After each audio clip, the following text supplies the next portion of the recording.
A year after the terrible Tiananmen massacre in Beijing, I was visiting a friend.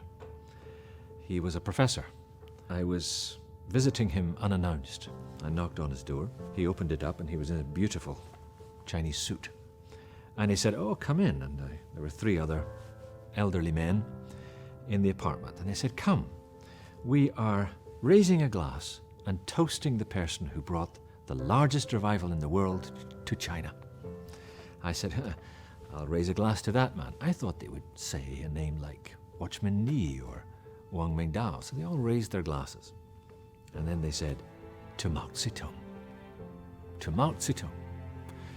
And I just about spat my drink at them. "Mao Zedong," I said. "Mao was a monster, wasn't he?" And they said, "Yes, but God has a use for monsters too."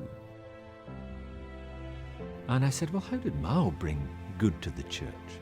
They said, "Well, think of it this way. Before Mao came along, the Chinese people," they said, "were not very religious. Oh, yes, we were Confucian, we worshipped ancestors, but there was nothing very transcendent about it all. Then along comes Mao Zedong.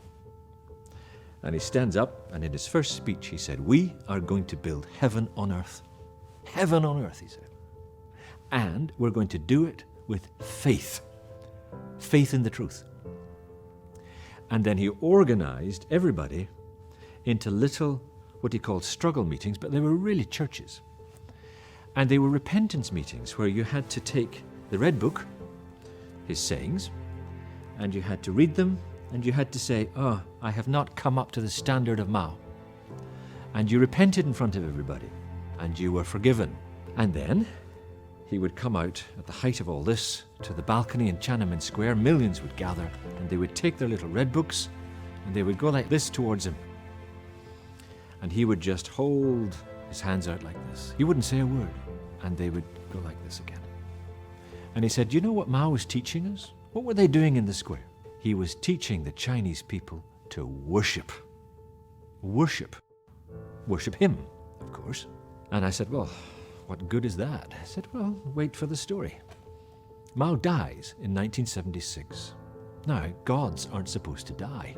And the few evangelists who were in jail were released, and they were allowed to start traveling around the countryside again for the first time in many, many years.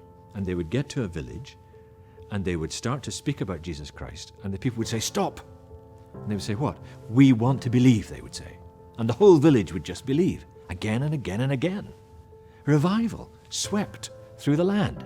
And they said, "Well, wait a minute.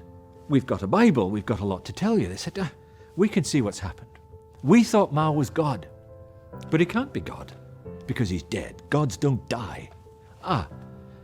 We see that Jesus Christ is God because he sits at the right hand of the Father forever.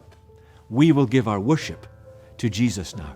And so that's why they were raising a glass to Mao Zedong. He was, in their view, the biggest and greatest pre-evangelist in the history of the church, because the church grew from less than 1 million to over 50 million in the 80s, the period they're talking about, over 80 million today. He thought he was annihilating the church. He put the pastors in jail. He burned the Bibles. He closed the churches. In actual fact, he was actually creating the world's largest revival. He didn't know it.